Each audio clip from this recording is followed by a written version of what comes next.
Yo, everybody, welcome to Off Panel, a weekly interview podcast about all things comics brought to you by Sketch.com. I'm your host, David Harper, and this week's guest is the writer of comics like Giant Days, Steeple, and the upcoming The Great British Bump Off, and the writer and artist of a range of comics, many of which you can find on his Scary Go Round Patreon. It's John Allison. Thanks for coming on, John. Hi there, David. Nice to be back. How's the evening going? Are you feeling like you're ready for Off Panel after hours? I am, yeah. It's after dark. I'm feeling, I've got that evening mode. It's like Baywatch after dark. Oh my. A little bit racier than normal, a lot of leather jackets. I don't know if you had this because it seems like it was distinctly American channel, but are you familiar with the channel of USA Network? The USA Network? Yeah. The home of Monk and shows like that. Well, when I was growing up, they showed Baywatch, but I kind of feel like they had like something called USA After Hours. I'm doing air quotes for everyone who can't see that. And I remember thinking when I was a kid that I was like, I shouldn't watch USA past like 6 p.m. because I think I'll get in trouble for what's on there. But also, I always wanted to watch USA. Yeah, no, it's tasty propositions. Anything that has the words after dark or after hours written on it, I will watch. I just want to know what happens when TV shows, pass beyond the Rubicon and enter the after hours / after dark kind of universe. Yeah, I mean, there's a lot of things like that. I remember when I was a kid, there was a video store, VHS store, where it was called Family Video. It was my favorite. In Anchorage, where I live, there was two video stores directly across the street from one another. One was Video City, and the other one was Family Video. And I was very, very in on Family Video. But they had this, it was just in this old house, and they had all the movies laid out in this like clear path, and then they had like a path to the register. But then there was this like secret alcove that would lead through basically an adult area down to the horror area. And like that was where they didn't want kids to go, the horror stuff and the adult stuff. And I'd always be like, I'm going to go look at horror stuff. And I would just quickly dash through there. I'm like, oh my God, what am I doing? Transgressive behavior. Yeah, exactly. It's very exciting when you're about 11 or 12, isn't it? I was like probably 8, but yes, at the same time, regardless, in your youth, when you're doing things you're not supposed to. I do want to say that this conversation stems from the fact that before we started recording, I took off my sweatshirt and my headphones, and apparently during that entire stretch, John turned into a blue comedian and was making very, very, I don't know, lots of cursing. I don't know. I don't even know what you were doing. You could have been doing anything. It was just racy. It was just racy material, It was just, it was for the evening crowd. It was for guys who've just come off the shop floor, did a hard day at the factory and want to blow off a little steam. Speaking of a hard day at the factory, what have you been working on today? Has it even been a work day? It has, yes. I worked strict banker's hours today, although because I'm doing this at 5:00, I gave myself an hour off in lieu to watch the new Jamie Demetriou special on Netflix. Ooh. The Stathlet's Flats Funny Man. So, but yes, it has. I've been drawing, and then I spent an hour trying to create a commercial invoice for a package. Which, I mean, that's the kind of exciting, high octane lifestyle that almost all cartoonists lead. Invoices. You need to teach me your ways. I need to live this life. It is unbelievable. I mean, the good news is you can watch a comedy special and you can actually say that is like dedicated research time. Oh, exactly. Anything that involves laughter and mirth, I consider tax deductible. Thank you, Netflix. We appreciate you. So, speaking of laughter and mirth, we're here to talk about The Great British Bump Off, your upcoming 4-issue miniseries at Dark Horse with Max Sarin, Sammy Boris, and Jim Campbell, which may or may not be on FOC when this podcast goes up. It arrives on April 12th, I believe, right? I think so. Yeah, that sounds right to me. Yeah, April 12th. Okay, so here's the solicit, and this is me reading the solicit. When she enters her country's most beloved baking competition, Shauna Wickle's goal is to delight the judges, charm the nation, and make a few friends along the way. But when a fellow contestant is poisoned, it falls to her to apprehend the culprit while avoiding premature elimination from UK bakery tent and being the poisoner's next victim. So I want to start with the origins of this. It's a great book. It's very fun. It's you and Max doing you and Max to the absolute max, which is a very good thing. What are the roots of this book? Was it you wanting to tell a story with Bad Machinery's Shauna Wickle, a character you've worked with before, or you watching way, way, way too many baking shows? It's the latter. It's me watching way, way too many baking shows. I think I've watched every episode of The Great British Bake Off, obviously the kind of the mothership of all UK baking shows. And UK Bakery Tent is an absolutely unrecognizable version with almost no resemblance whatsoever for copyright reasons to the Great British Bake Off. Yeah. So yeah, it's that. I mean, the actual comic itself has been through many iterations. It's kind of been on the slate for a long time in various forms with various people kind of as the protagonist. And then it received kind of a huge overhaul after a friend saw my notes for it. I'd kind of given up on it. And a friend, I was telling him about it. I said, send me your breakdowns you've done for it. And he really, really liked it. He just liked all the ideas in it. So I went back, had another go, pitched it to Dark Horse, and made it work because it was a real struggle before that. How did it evolve? Like, what did it start as, and how did it become this? Well, it had been a Wicked Things plot. I have a huge board of basically mysteries. I came up with a vast list of mysteries that I could do for the Boom series Wicked Things with Charlotte Grote from Bad Machinery. And this was one of them, but it didn't really work with her as the protagonist. And I tried it at different lengths. I'll pitch it to Boom. Then Wicked Things kind of fell apart at Boom. Then I thought, well, I'll just try and do it as a webcomic. And I tried it at 64 pages. I tried it at 128 pages. I tried it various different ways. And I had different combinations of characters from my comics. And eventually it just didn't work. There was something about Charlotte and the way I'd set it up that didn't work. It needed basically taking back to just really being a title. And the other characters I'd come up with it. And then I retooled it and made it into what it eventually became, which I think is much better and simpler. I took it back to first principles really and just went full Agatha Christie on the plot. Mm-hmm. And it worked immediately. It was like, oh, now it works perfectly. Now I understand what I was meant to do with this. I took all the kind of cruft of my various series off it and made it into something quite streamlined, and I'm much happier with it. It's interesting that it didn't work specifically with Charlotte the Goat, Lottie Grote. Did Lottie's personality kind of break it? Was it because like she's kind of too competent or too like monomaniacal when it comes to mystery solving, or what was it? I realized that she's not a character who gets along with people very well. And the whole point of these baking shows is they're kind of cozy and cuddly, people get along. Yeah. And I realized that getting along, even though it's about obviously a poisoning and rivalry, I realized that kind of getting along had to be at the heart of it, because that's kind of what I enjoy most about those shows, when you see people kind of like helping each other when, they're meant to be competing, but you'll see they finish the task and they'll go and help somebody else. It's even better on the Kids Bake Off in the UK, where the kids help each other all the time. And it's so rewarding to watch, and it really makes you feel good about the future of humanity. So I thought and Shauna was a kind of character, effectively. Yeah. And it just all of a sudden, now here's somebody who gets along with people and kind of tries to find a way through. Mm-hmm. That makes sense.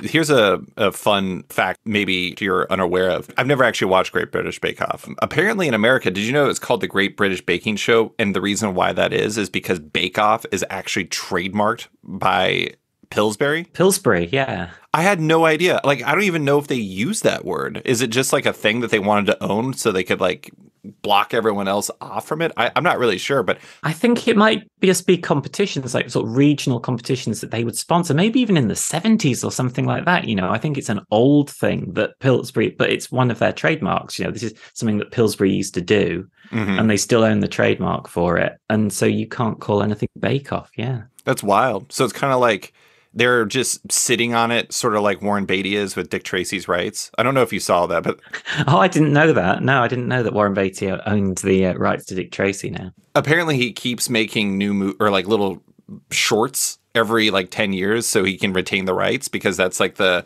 bare minimum of what you have to do. And he just released another one where Warren Beatty as Dick Tracy interviews Warren Beatty as Warren Beatty. And it's extraordinarily meta. Apparently, it's very odd.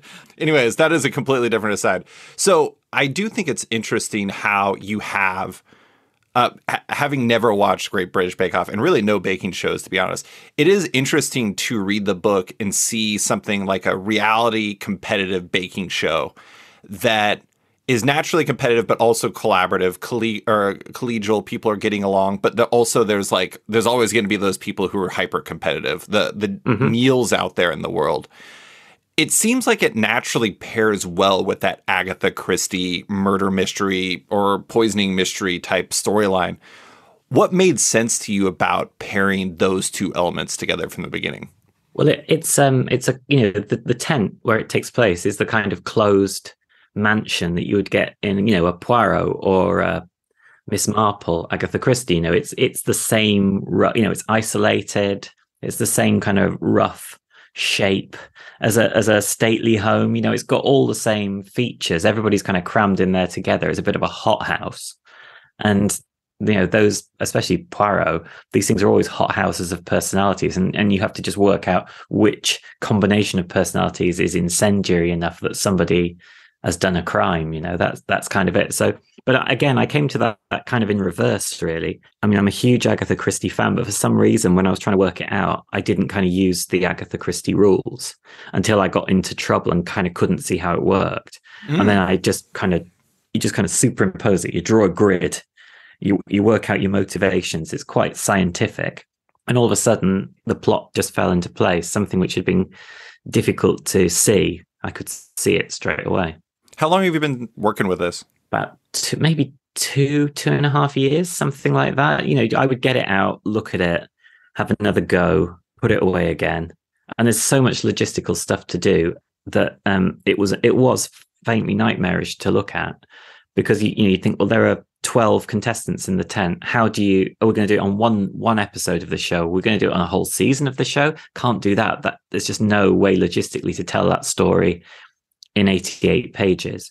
So I had to kind of work out exactly how you use the machinery of the show, the machinery of a mystery, and keep the characters kind of vital within a heavily plot-driven structure. And it was just it's a technical exercise. I think the longer I go on writing, the more I enjoy these technical exercises, but the more I keep trying to give myself harder and harder problems to solve in fairly limited numbers of pages. It's interesting to hear you say that, you had this for 2.5 years. How often do you kind of have ideas that you're just kind of tinkering with like that? Is it pretty commonplace for you to have a group of ideas that you're just noodling on from time to time that you might play with or you might not, might fall by the wayside, might come up to the big times? Is that pretty common for you? Well, it tends to be, yeah. Something will come up. It's usually, I've got loads of titles, like kind of 4 or 5 word synopses of what things might be. I didn't used to have, but when I came up with Wicked Things, my idea was that it would run like The Mentalist or like Monks or Murder, She Wrote. So I had to come up with loads of ideas so that I could keep hitting these things, and then I would just expand them out. So there would be one about horse racing. I'd write horse racing, classic cars, a royal family kind of mystery, about a kind of royal affair or something like that. I had this huge list of them, and this was just one of the ideas that was on the list. A restaurant critic. It would just be literally the words "a restaurant critic," and got to do something with a restaurant critic. But I figured if I had 24 ideas for stories, I'd have a lot of issues there. So I can kind of go back to those, kind of stretch it out, see what I can use it for. And a lot of them you can use them for different things. It's just on a whiteboard with the word story pool at the top. And I might be able to use it for a steeple story. I might be able to use it for a webcomic or make it into something new altogether. It's just what needs a story. How can I apply these ideas? So before we started recording, we were briefly talking about Poker Face, the Rian Johnson and Natasha Lyonne series that is out here, but you haven't been able to watch because it hasn't dropped in the UK quite yet. No. And you were talking about how it's really appealing to you because the Columbo style done in one, cases and everything like that. And it is kind of interesting. Do you find that the mini series structure kind of works nicely for the same type of thing where it's not really done in one, you're not doing a one shot, but it ends up being done in one volume? Yes. And I think more and more, these days, I've kind of turned against the kind of ever expansion of narratives that streaming has created, even though I love things like Better Call Saul. And it's great how sprawling it is. That's the appeal of it. There are so many series that you really, really have to pick the crown jewels. Otherwise, you're going to use your whole life watching these endless kind of seasons of things. We've kind of lost the power of the mid-price movie, the not a blockbuster, not a tiny art film, just the kind of hour and a half, 2 hours of entertainment. You come away satisfied, you've had a nice mid-price meal. it wasn't gourmet. Right. But instead we're kind of forced into the all-you-can-eat buffet all the time now, and I kind of don't want to be in the all-you-can-eat buffet anymore. I kind of want to be in the I want something a little more a la carte. So I think these little projects, even though I am a great believer in serials and endless issues of things, I still believe in these units. And as indie comics have kind of struggled to put runs together in the last 5 years, you've got to think in terms of these units. You've got to think in terms of the made-for-TV movie. Yeah.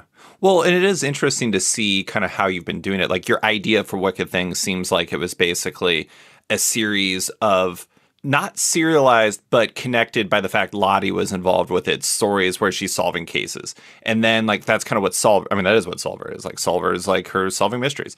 And then also Steeples just like it has the same characters, but different things that they have to deal with each time. And it is interesting to see how you're kind of applying that idea of like it's serialized by character, but it's not serialized. Like if you can just pick up the second volume of Steeple and you'll be fine. Mm-hmm. I don't know. I'm totally in agreement with you, though. I had this mailbag question that is going up today as we record this.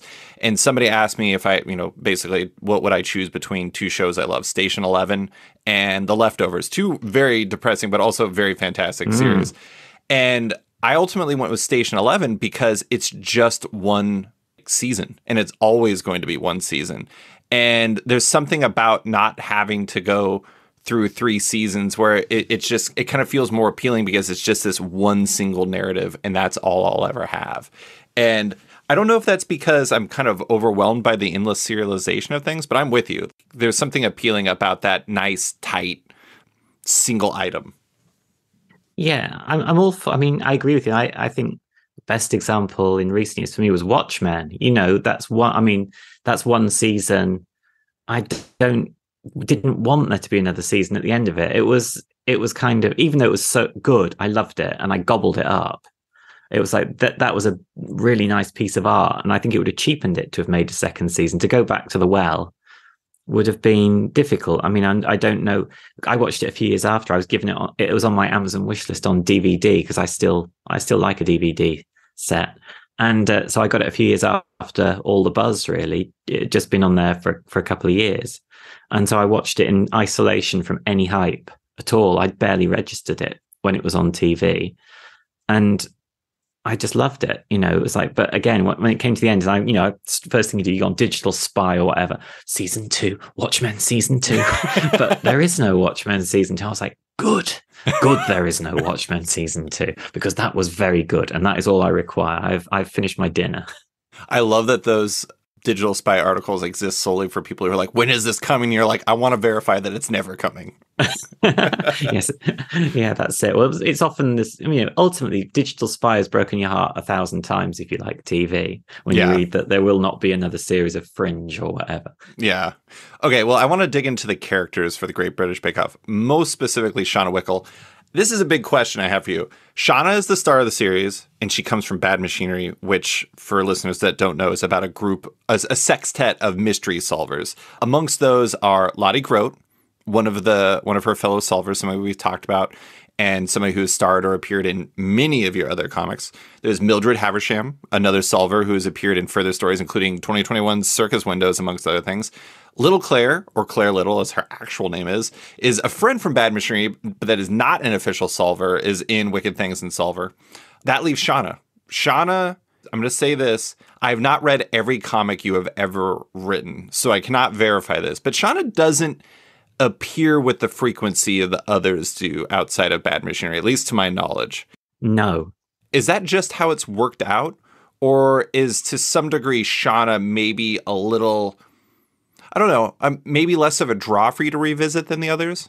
She is a character where I sort of felt by the end of Bad Machinery, because she gets a lot of time in Bad Machinery. In some ways, she's kind of the main character of Bad Machinery, I think, because her family is kind of front and center. So she's kind of had her star vehicle, if you like. She's had 10 books of her star vehicle. So I put her kind of on the back burner, thinking, well, until I have a story worth telling with her, I'm not going to drag her out just to keep the universe afloat. I've never done that with characters. I refuse to bring back characters just to wave them around to say, still here. other than maybe drawing him in a background of a crowd scene in the town. I was going to say Desmond Fishman. Well, but he's the most important character in the John Allison cinematic universe. Of course he's always going to be there. Of course he is. But no, but Shauna, I felt until I can tell another part of her story that feels as valid as the ones that went before, then I don't want to just wheel her out, because her story's kind of told.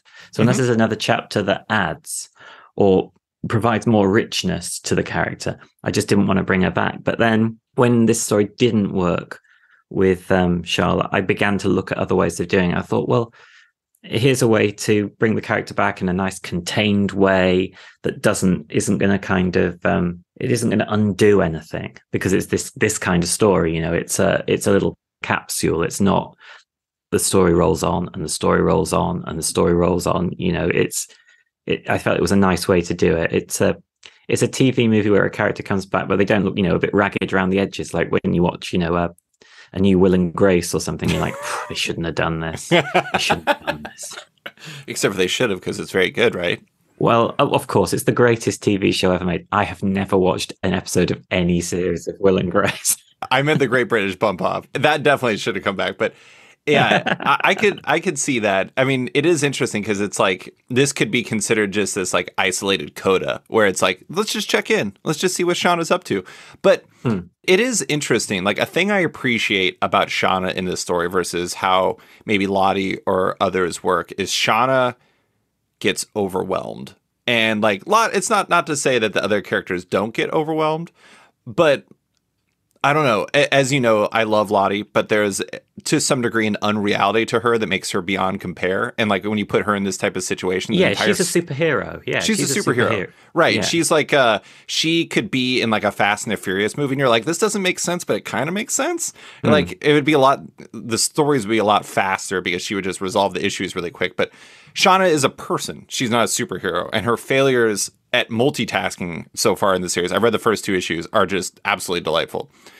So I guess my question is, how does writing Shauna differ from writing like Lottie or Mildred, for example? Well, all these characters, because of their age, when I write any of them, I always think they are not as sure of themselves as they like to portray. Like Charlotte is instinctively capable. Mildred is precocious, but gets into trouble because she's precocious. And then Shauna is she's probably the cleverest of the 3 in terms of kind of emotional intelligence, if you like. So she's constantly looking at things through that lens. It's an emotionally intelligent lens, but at the same time, she's, whatever she's in this story, 19 or 20, she's going to make constant mistakes because she's a young adult and she's been put in a very, very, very difficult situation. This comic's about a very bright person who's still out of their depth. And that's how I approach her, really. Whereas, say, Charlotte is a sort of almost cartoonishly capable, but then obviously capable of, disaster will still befall her. She just invites grander disasters than the other characters because she shoots so much higher all the time. And now, a quick word from one of our sponsors. The comics crowdfunding platform Zoop has new campaigns launching this March, such as the deluxe hardcover for We Are Scarlet Twilight from Benjamin Morse, which was fully funded in 8 hours, The Other Happy Place from superstar artist Jesse Sharon, Imposter Syndicate from War Rocket Ajax host Matt D. Wilson, and a benefit anthology for Planned Parenthood spearheaded by the legendary Trina Robbins. There are other live campaigns and more to sign up for soon, so check out zoop.gg for more. It takes less than 30 seconds to sign up, and the e-commerce style checkout is easy and intuitive. Add multiple rewards and add-ons into your cart, provide some info during checkout, and you're done. No confusing additional steps in finalizing your pledge, and no post-campaign surveys. For creators looking to crowdfund your project, Zoop are currently open for submissions. Email them at hello@wearezoop.com to start a campaign. And now, back to the show. I do think that another difference too, and this is just my read, is that both Shauna and Lottie really want to help, but Lottie wants to help at least in part because she's like, I got this, and Shauna just wants to help, and she doesn't know if she's got this. Like when she goes into the producer's room, spoiler for the story a little bit, and says that she can help. She doesn't really know that she can help. She just wants to, and like that kind of sets the everything going because of her I don't want to say overconfidence, but her confidence, her own ability in the moment.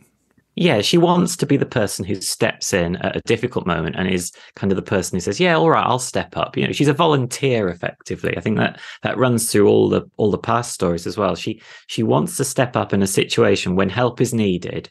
She will do it. She's quite moral. She's a little bit sanctimonious. Mm-hmm. You know, she's just very slightly. She's very much, you know, like, I believe I can make the world a better place. She really did. That's why she's an architect. She wants to make the world more beautiful. She's an architecture student now, and she's always been going on about architecture, like right back to when she's 11 years old, right at the start, because she thinks the world doesn't look very nice, but I will make it look nice. You know, I'll make it nicer for everybody. And I think she kind of wants to make the world nicer for everybody. I think that's kind of her vibe. And she's also a grindcore vocalist. Yes, she does a very powerful goblin voice, yes, that she's cultivated. Is that a storyline that I missed, or is this just a line you threw in there? No. Well, no, she does. There's one point where she's fallen out with Lottie, I think, where she forms a kind of a power violence band with two lads in a garage. Oh, because okay. She's got this very good goblin voice she can do. But the lyrics just tend to be about whatever she's been doing at school. I think she does one about the periodic table of the elements. I believe that's the song she sings. I can no longer remember. I think it's about 6 or 7 years ago that I wrote it. Is power violence a genre of music? Yeah, it's a subgenre of hardcore punk. So, you know, and it's kind of like a hybrid, I think, of. Now I'm being very careful here because somebody will pick me up on it.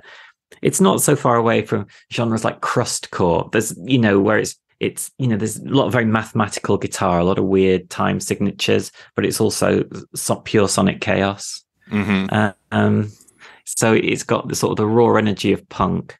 But I would have to get my big Bible of punk subgenres out now to remind myself of power violence. But the thing about power violence is that all the artwork for things is always black and white, posterized black and white, which I think is that's what I liked about it when I read about it. That it had a very clear visual motif, to distinguish it.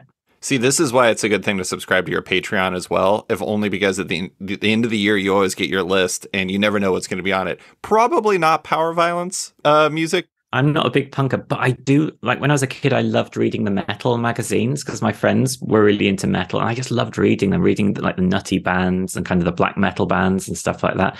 Not music I would listen to, and you know, I have quite mild tastes, I would say, but I would enjoy reading about them. I loved subgenres. I loved the whole taxonomy of metal and punk. Mm-hmm. Well, I want to talk about the taxonomy of baking show contestants.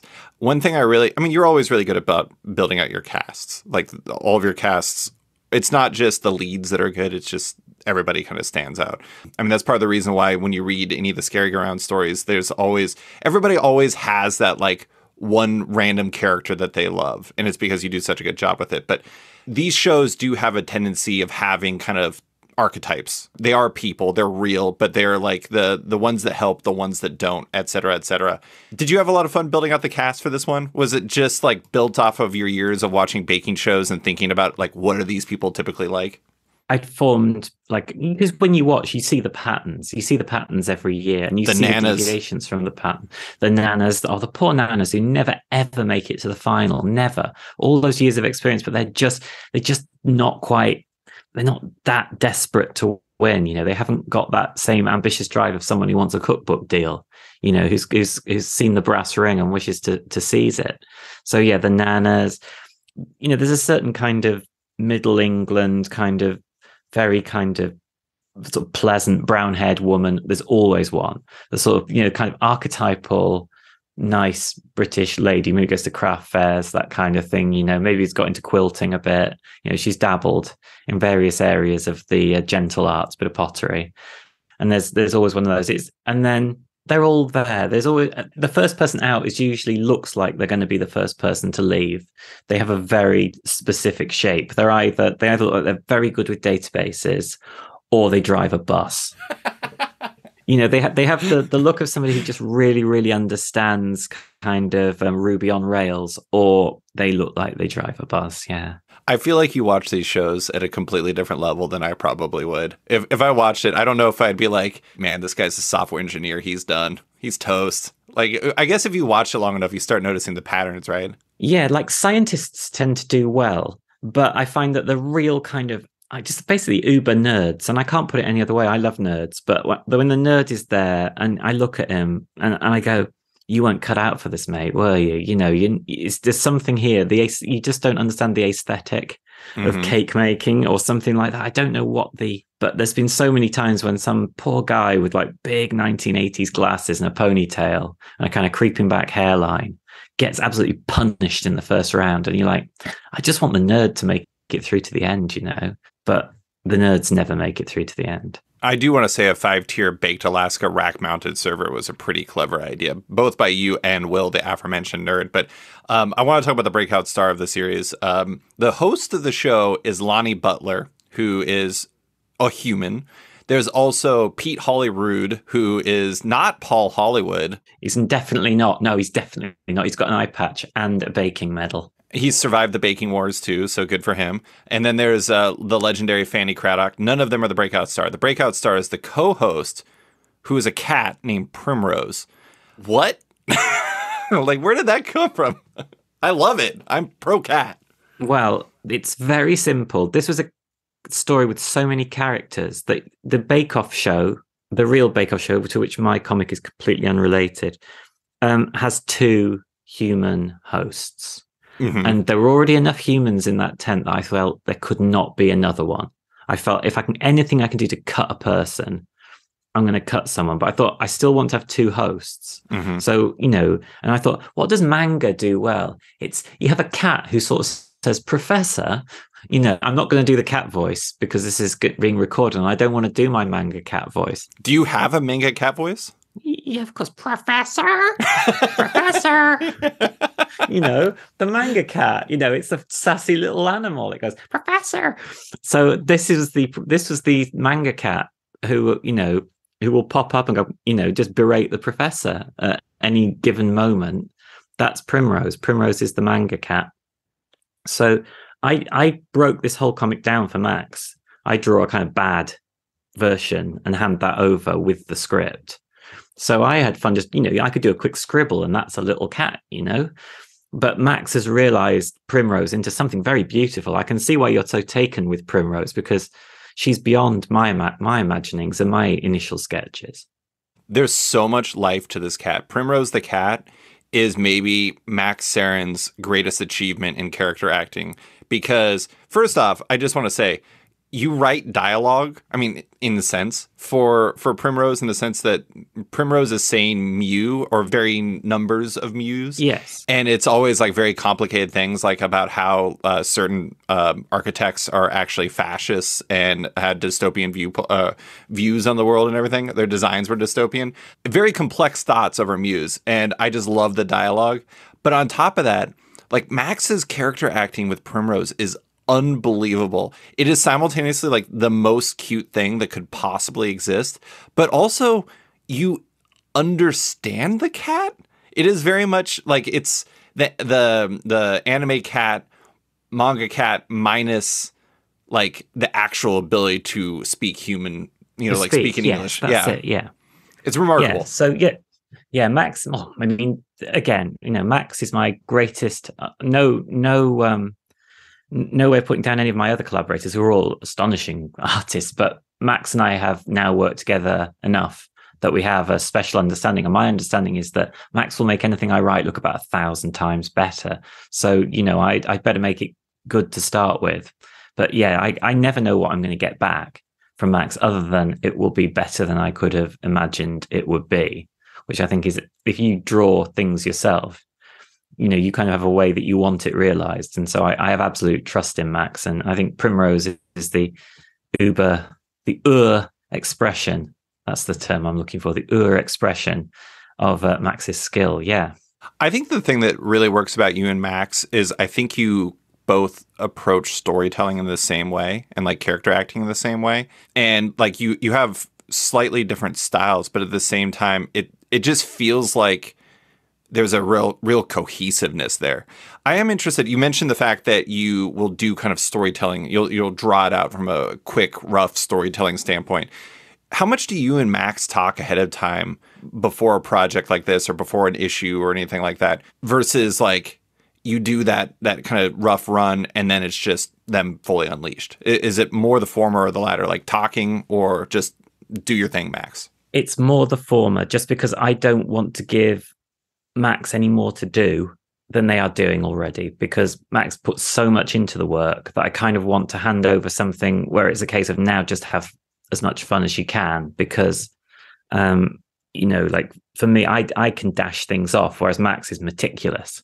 So I try not to overcomplicate the process with Max beforehand, in order that they get a really kind of clear-headed run. This is exactly what you've got to do. If you want to do more, do more. If you want to basically take my drawings and kind of just use that layout of the page exactly, do that. So Max will get excited about ideas, and I always run them past first. I always say, well, what do you think about doing this?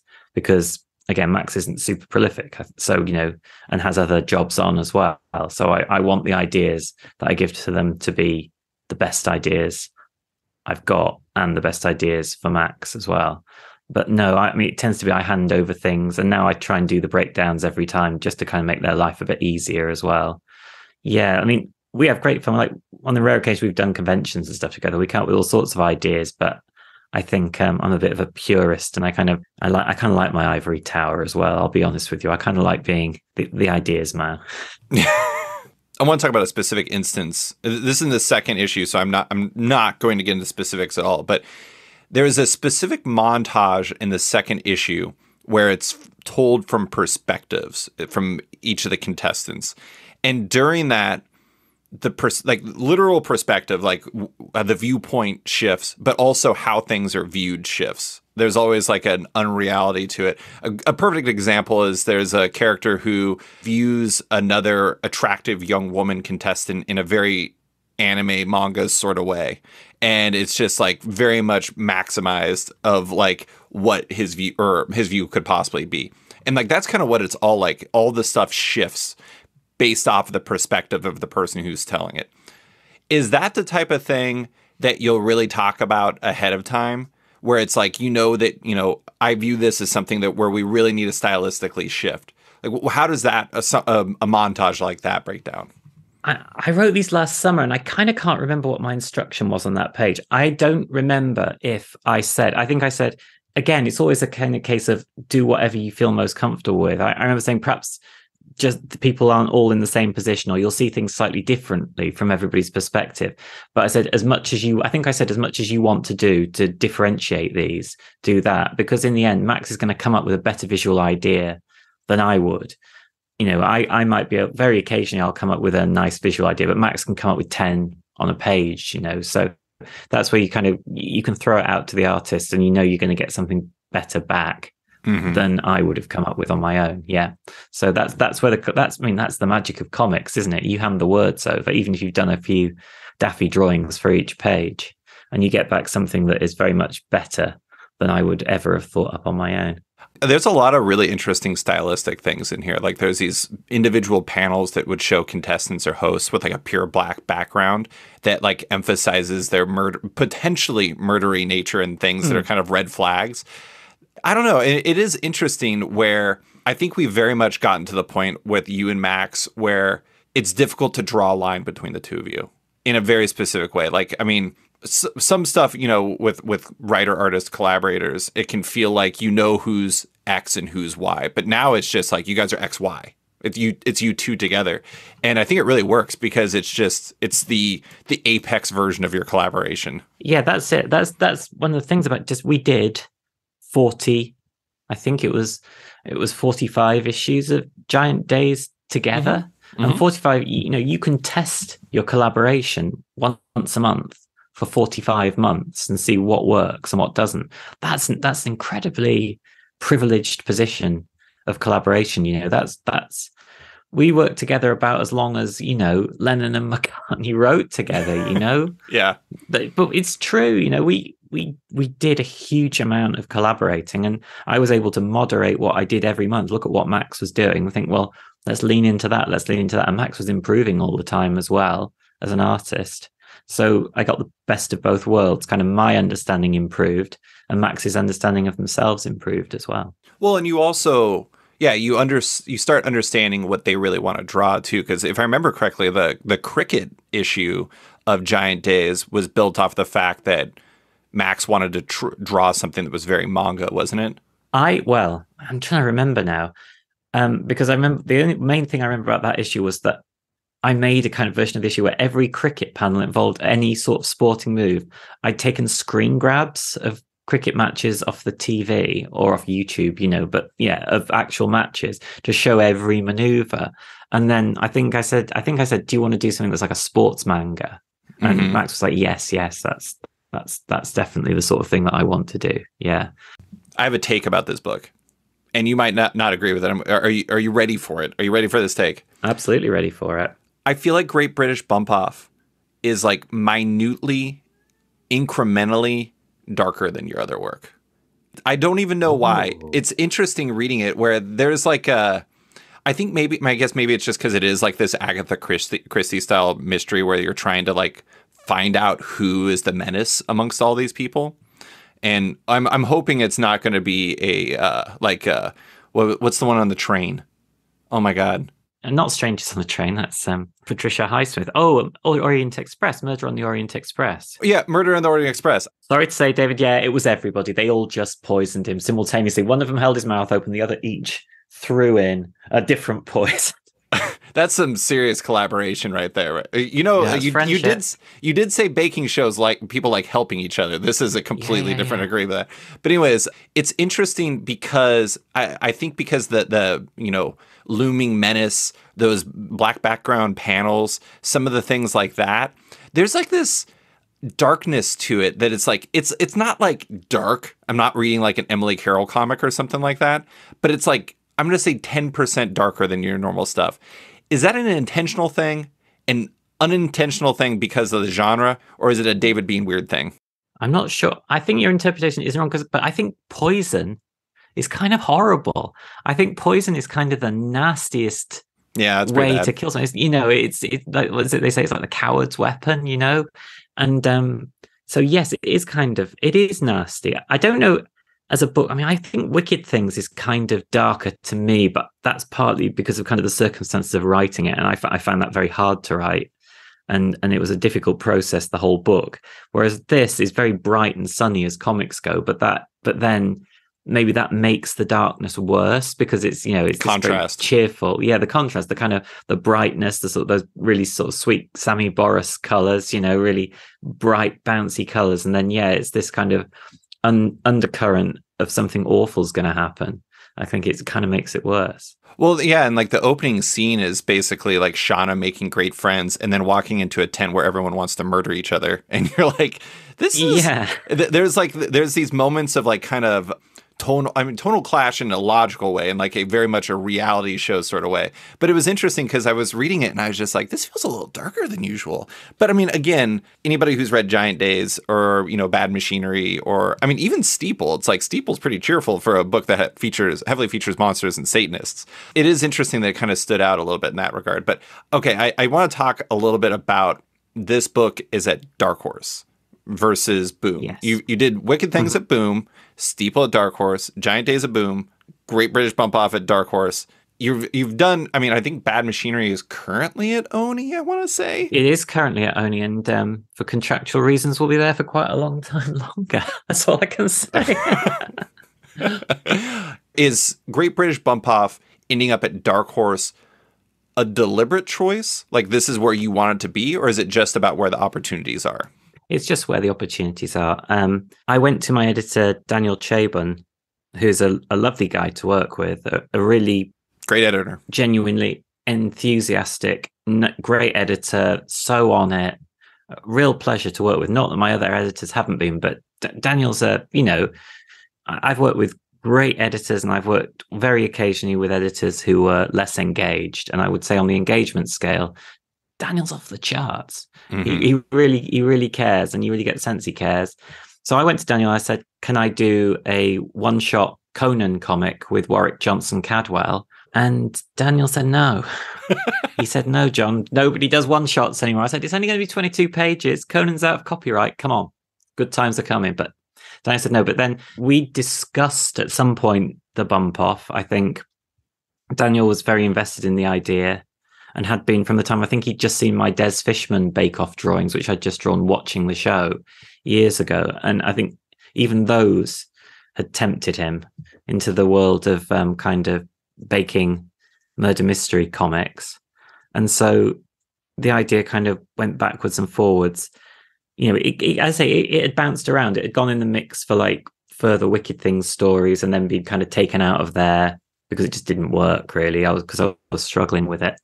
But I think we'll see whether it's a good fit for Dark Horse. I think they couldn't have put any more effort into it than they have. They've been very, very supportive of this book. And, you know, I hope it's a hit for them. That's all I can say. You know, because you could say like a John Allison and Max Sarin comic is kind of inherently a Boom comic because we did so many issues of Giant Days at Boom. But, you know, projects really have to land somewhere where somebody really cares about them, or no matter how much effort you put into them, they're not going to deliver or be sustained. So I think working with Daniel really and Chuck and all the other people we work with at Dark Horse has just been a very pleasant experience on this book.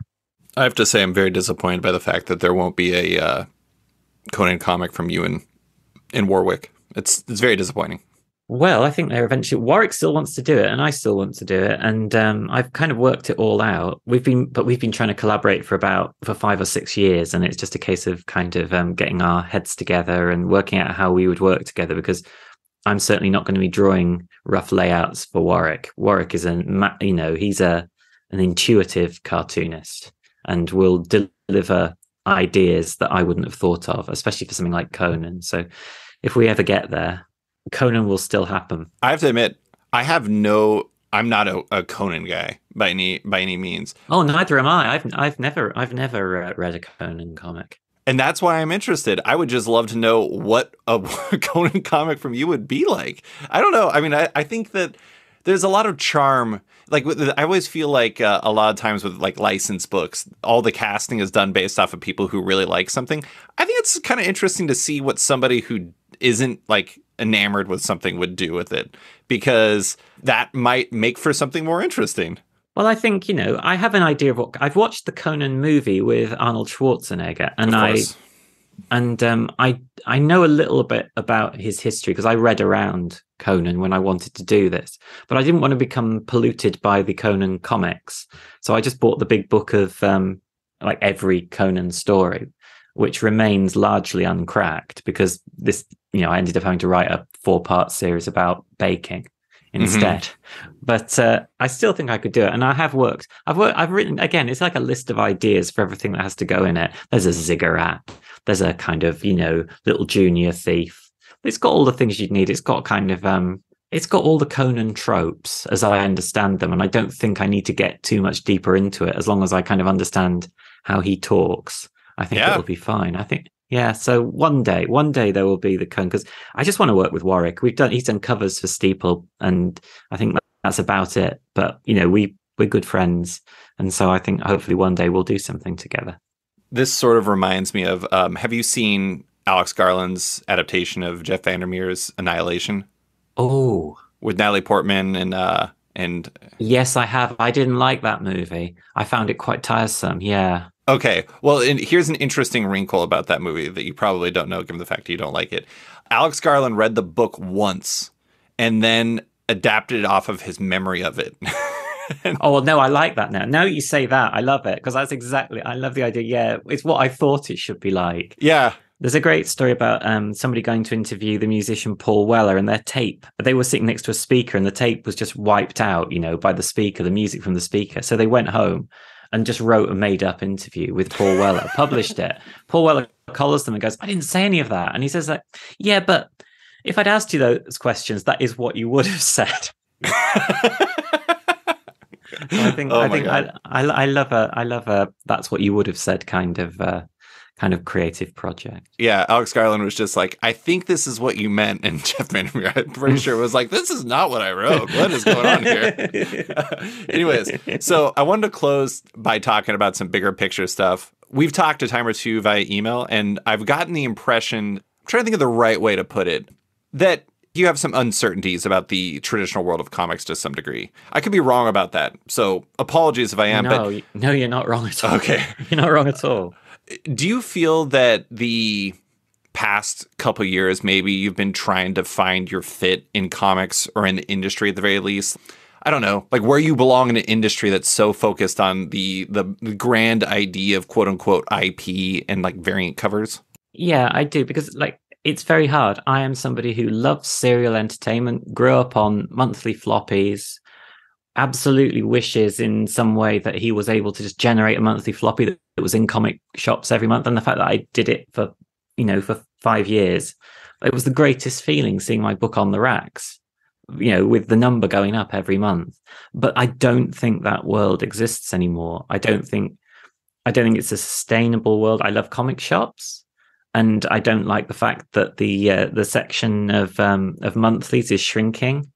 But at the same time, I don't think that world is going to exist that much longer. But I still want to make serial entertainment. I don't want to just make OGNs. And I don't really want to go, because I've been asked to write Marvel books, and it's hugely flattering because, again, I'm a Marvel kid growing up. Right. But at the same time, I don't really want to write a modern Marvel comic because I don't think they're not serving any future audience. They're just kind of holding on to the existing audience. They don't really speak to new readers. And I don't want to be the guy who tries to bang his head against the wall of what I think a Marvel comic should be for some poor editor who's just trying to get his book out. Because again, the editors I've spoken with at Marvel are brilliant people. But I do not want to be the asshole, basically, the jerk who goes like, your comics are all wrong. This is what I think a Marvel comic should be. And I think they should all be like this, So I'm just kind of trying to feel out a way of like, what does a monthly comic look like if it's one that I made, if there still was a market where you could publish, an issue of whatever, Concrete or anything like that every month. What would that look like? And that's kind of what my Solver comics that I've made over the last year or so have been. It's like, yeah, this is what a John Allison monthly comic would look like. Only they come out every 7 weeks, so they can't really force one out every 5 weeks. Are you talking about like it was Solver and your Patreon comics and everything? Yeah, my Patreon comics. Yeah, it's like Patreon's a great way. And like it's been, I only set it up in pure panic at the start of the pandemic. It's like, I might not be making any money anymore. Let's see if I can just get enough money in to cover my mortgage and my utility bills, But it's proved successful. And every 7 weeks, I put up the comics that will appear on the website for the next 7 weeks as, a 23, 24 page PDF. And it's like, there's a digital release. And, I've had success with digital releases before, like Giant Days, although it was a minor seller in the kind of Comicron, it did really, really well on Comixology. So I knew that people would take my comics this way and would pay for them this way, because this was people who were buying it every month. And eventually, I think the last few issues were in the top 10 on Comixology. And the thought of having a top 10 monthly book, I mean, that was the dream, that was all I ever really wanted to achieve. So you can't interface with that world anymore. Comixology as we knew it has gone. Even that route has gone. So like I sort of see the world that I was successful in even 5 years ago kind of vanishing. And it's like you just kind of cling on to things and just see what works. I've been very lucky with the Patreon, but we know things don't last forever. Maybe Patreon gets taken over by somebody who wrecks it. Right. You've got no idea. So this is just kind of what works now, and hope it keeps working, really. And now, a quick word from one of our sponsors. It's Bad Idea, and the Renegade comic book publisher is back doing their crazy antics. The latest includes putting a comic from Mark Waid and David Lapham, The First Supper, into a recent edition of Previews for Order completely randomly. Or it was the latest, until Bad Idea also snuck a new comic from Joshua Dysart and Kano, The First 7 Days, into the same edition of Previews. Don't worry if you missed it, because you probably should have, as it was hidden under the publisher named B-Side Press with fake creator names. That's how Bad Idea rolls, though, making notable comics with great creators in extraordinarily unusual ways. Keep your eye out for whatever's next with Bad Idea, if you can. And now, back to the show. It is interesting to see something like Giant Days and how it's had kind of multiple lives, if you will, or where it's like it was single issues and it did okay.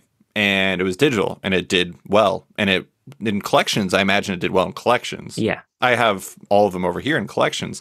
But then you have like the Giant Days Kickstarter that Boom did, where it was like, I think $236,000 or something like that. And now the library editions are coming out in, I think, August and September, depending on the market, or starting to come out then. And it's interesting where it's gotten to a point where it will have these multiple bursts where new people will discover it, or like people will double or triple or quadruple or whatever, quintuple dip with the book and everything like that. But I do think you're right. It is interesting where it feels like some of the companies and just kind of the industry as a whole are kind of breaking their own system to some degree. And it's creating a situation where you're having to go outside the system. And I just want to say, I love your Scary Go Round Patreon, not just for like the eternal well of more Lottie Grote, but also, you know, I mentioned your list of music. I actually listen to every album on your Into the Ear list because Oh, thanks, David. I have a very hard time finding new music, John. It is like very difficult. It's being very on top of music is a full-time job, and you're very good at doing it for me. So, but I mean, with this kind of the structure is, I don't want to say disintegrating, but like struggling of late. How has that Patreon helped you? Like, has it given you the freedom to kind of do your own thing in a way that's outside the bounds of the whims of the market? Yeah, that's it. You know, it means I can make I can put the webcomic up for free. There's no adverts on the website. You know, the first thing I did when the Patreon was doing even a little bit well, just it was covering my bills. Like, right, take the ads off the website. We don't need to interface with the world of, you know, tracking people online. Let's give the audience the, you know, they've given me this hand. I'll say to them, right, you don't have to worry about getting tracked online. You know, you will not be advertised at. You'll just get the comic, and you can still read it for free if you want to, as a kind of, you know, fairly low res version. And then doing the PDFs was really, I just, you know, I had tiers, and you didn't get anything for the different tiers. It was just like, you know, give as much as you want. But then I thought, well, we've got the basic tier, and that's really, you know, $1 isn't very much in the modern world. But I thought $3 and up, let's give them something. So I thought, well, I've got a buffer that I've built up during COVID. I can start putting things up 7 weeks ahead. So that's just what I did. You know, I started working 7 weeks ahead, and I was able to put work up that way. And it converted a lot of people to paying the $3. So they obviously wanted it that way. They get a high res read rather than the little web, you know, the kind of pixely webcomic graphics. They get it all at once. But then the website offers like the commenting experience and the community. So they're getting something there as well. That, you know, there's a two prongs, you know, a two-pronged attack on kind of the audience, kind of giving them different ways to engage, just pure product, or you know, getting to kind of dig in a little further into the weeds. So yeah, that's all I can say. That, you know, also it's just a place where I can put a lot of stuff that I was putting up on, you know, social media websites, where you're just giving content. I hate the word content. You were giving content to these content guzzling machines. Well, why give it to them? Why not keep it for myself?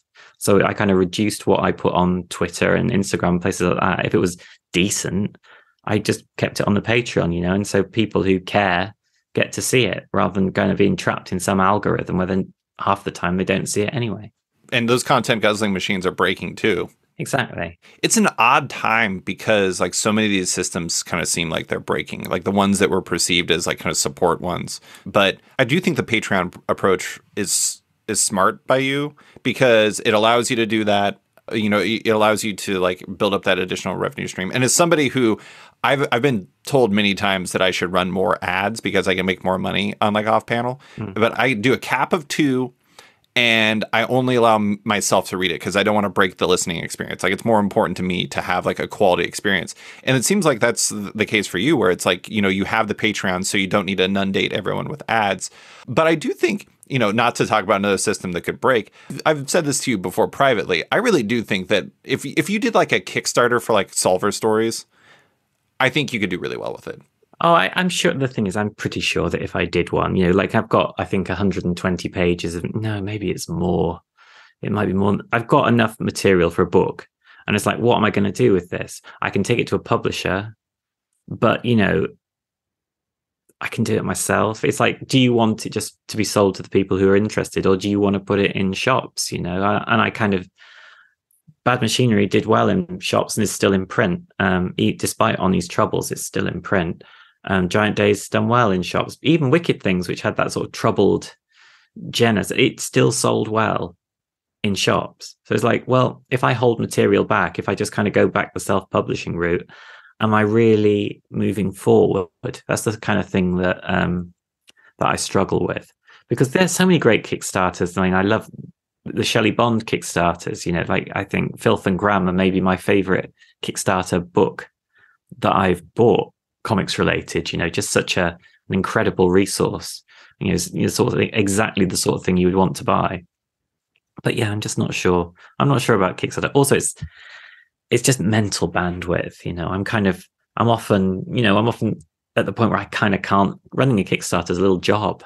Yeah. And I'm not sure I can take on another job on top of being a writer and an artist and doing kind of public appearances and dealing with like the kind of foreign things for Giant Days. It gets a bit much. It's basically a decision that will ensure that you have not just 30 days, because people are like, oh, it's just 30 days. How bad can it be? It's like, well, it's all the work in front of it to set it up, and it's all the work after it to fulfill it. So, you're probably talking like 6 months of pure stress because of it. And that doesn't sound very fun. I do think it's interesting, though, because it's like talking to retailers, talking to creators, talking to pretty much anybody in the industry. It seems to me that like one of the biggest difficulties right now is just like finding the right approach. And like, what is the right answer? And I think part of the problem is the fact that it doesn't really seem to be one right answer. It's just like, what's the right answer right now for this project? And maybe that shifts. Of course, and it always has, and it always will. The industry constantly changes. I mean, the thing I'm fascinated with at the moment, my nephew is 10, and he's obsessed with manga, obsessed with it. And it's like, when I was 10, I was obsessed with Mark Silvestri's X-Men. The kind of Claremont and Silvestri X-Men. And I was so obsessed that I was going and getting as many back issues as I could. And I was absolutely monomaniacal about how much I liked the X-Men. And he's exactly the same about manga. And I look at the kind of the US comics market and I go like, that monomania still, for comics, still exists. You don't have to even color them in, you don't even have to color them in. And I sometimes worry that the energies of the US, of the big two, have been so distracted away from actually just creating the sort of things that kids still want to read. They still want to read. And all the things my 10-year-old nephew likes about manga are the areas where I look back on stuff I read and it's like, oh God, that was a bit transgressive. Man, Typhoid Mary, that wasn't for kids, was it? Really? Like Inferno, that was a bit too sexy for a 10-year-old, wasn't it? These are exactly the things where he goes, Uncle John, look at this. I'm like, you should not be looking at that. You should not be looking at that. I understand why you like it, but you should not be looking at that. I just wag my finger and turn a blind eye because I think that's what uncles are meant to do. Have you read Chainsaw Man? Oh, I've seen it, but I have not read it. I've seen Chainsaw Man, but yet to crack it. It's definitely it's a naughty comic, but it's also like it is like shonen, so it's like aimed at like young men.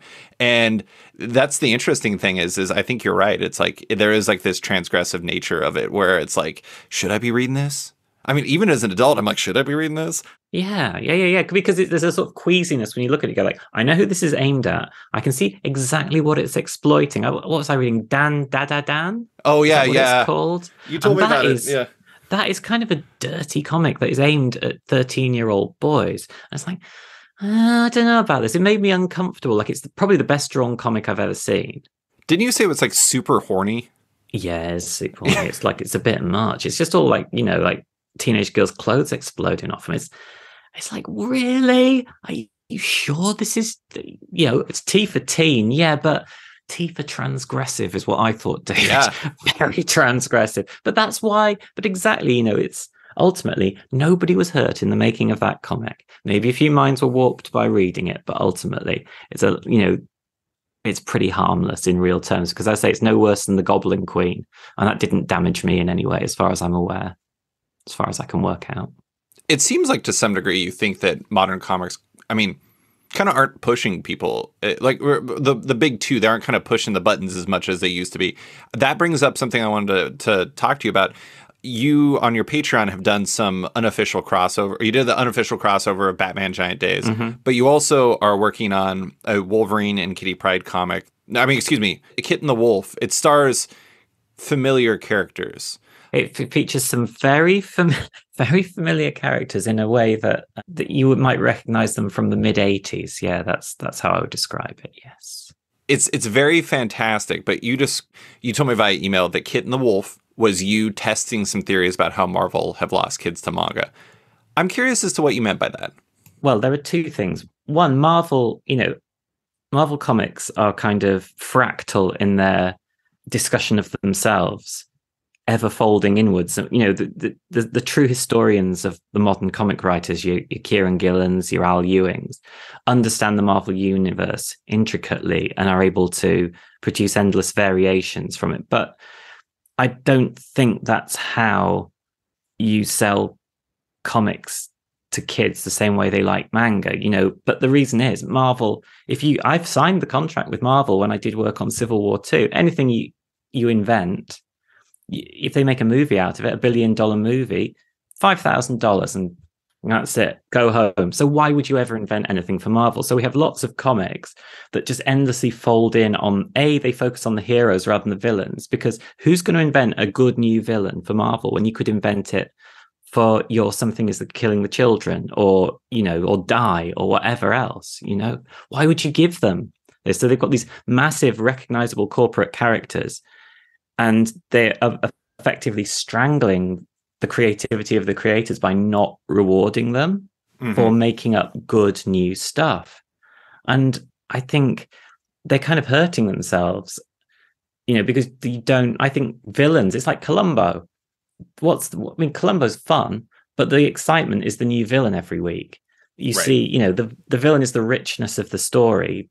So in the end, because you're not going to create new characters for your template heroes to fight. You've got to make the template heroes more and more complicated. You've got to have them die. You've got to create a soap opera between them because you're not willing to feed the story engine with new material because you're stiffing the writers and the artists. So instead, you've got a Marvel universe where I read it was an Al Ewing Wasp comic. It was lovely art, lovely writing. Everyone had they'd all done their work to the limit to which you would do your work on a Marvel comic.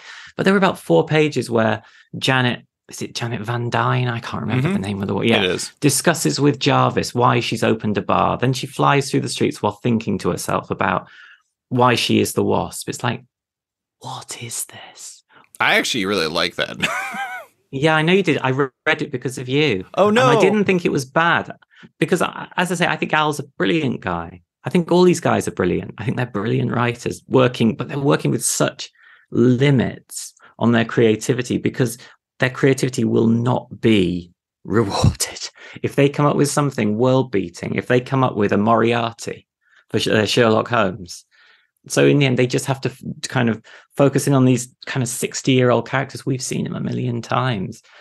Sherlock Holmes you don't care about his internal life. You care about the problem that he's solving. Whereas we're kind of asked to care about characters we've seen iterated tens of thousands of times. And that's kind of what I feel is wrong. So Kit and the Wolf, really, I just wanted to say, if you take out all the fractal cruft of writing a Marvel comic and just write a straight Marvel comic the way they used to be before we understood creators' rights effectively, what do you get? If you focus on the villains, if you think about the villains, if you just try and kind of have fun and don't kind of circle back on yourself, it might not work. And I say I would never want to knock anybody who works on those big two books. I think they're geniuses.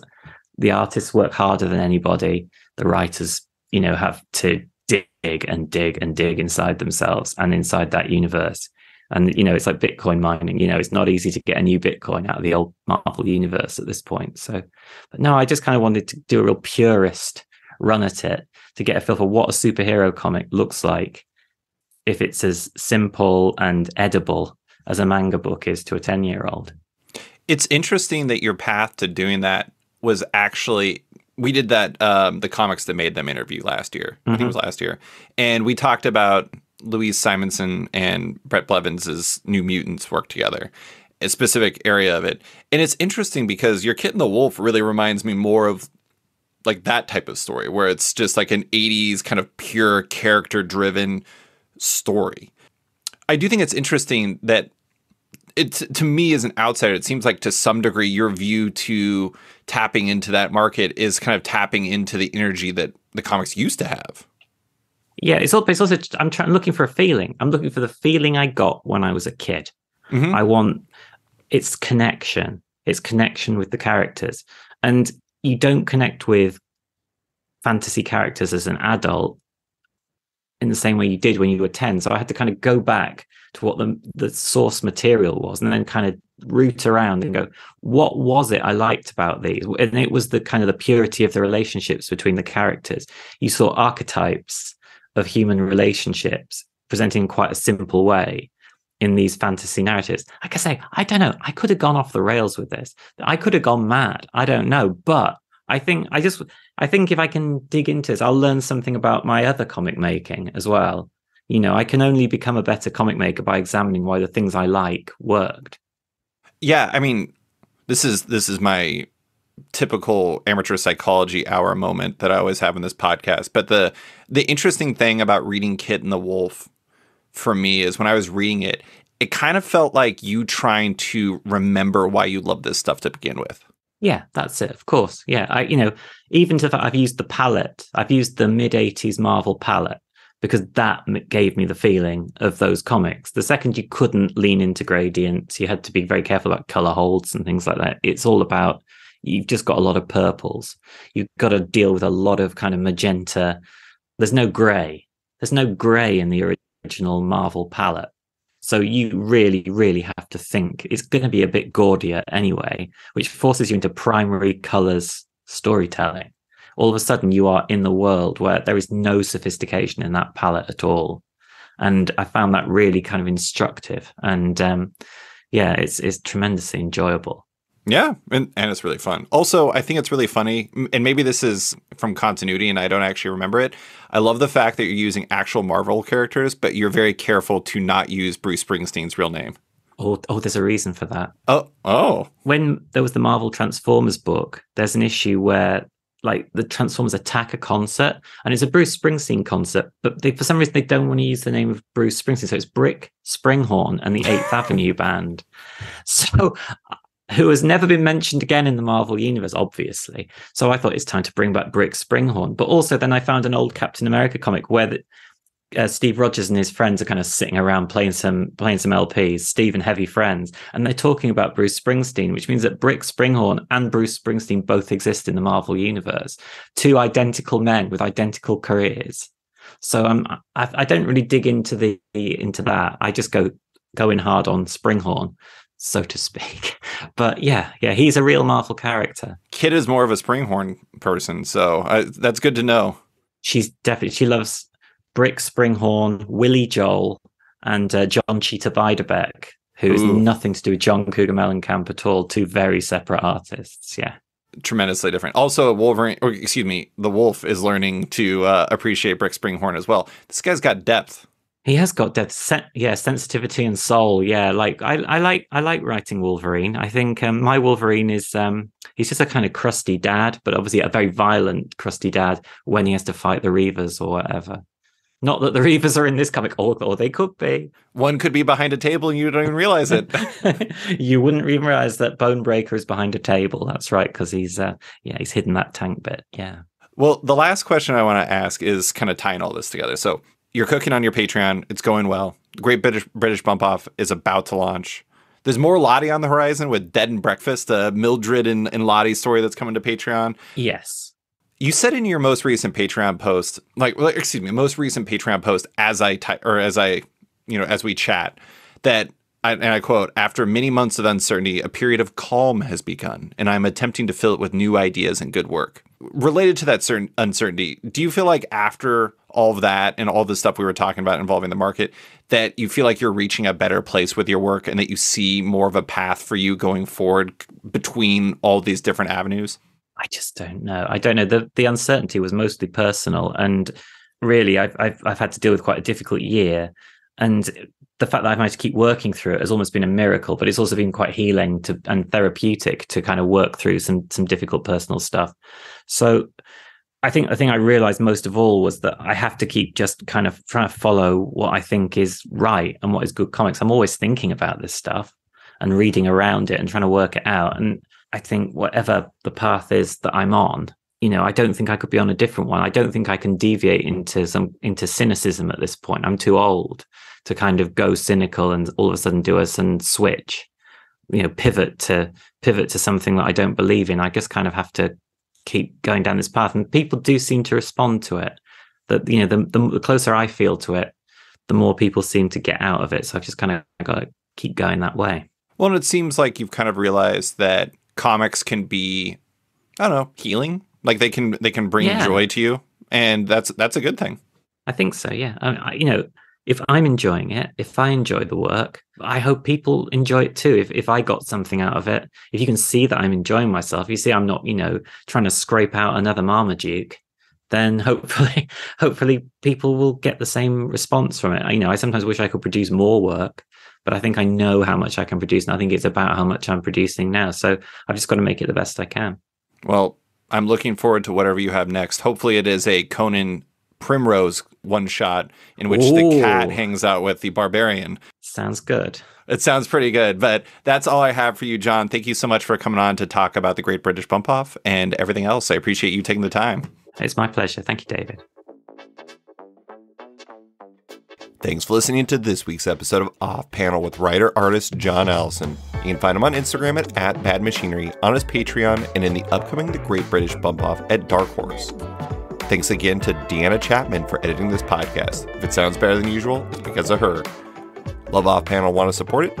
Subscribe to the podcast on Apple Podcasts today and give the show a rating or review while you're at it, but 5 stars only. You can also support the show by backing on Patreon. Find the show at patreon.com/offpanel. And when you back it on there, you get early access to each week's podcast, as well as weekly content and more. Want even more? Subscribe to my subscription comic site Sketched at sketch.com for long-form articles, interviews, and the rest of the site's content.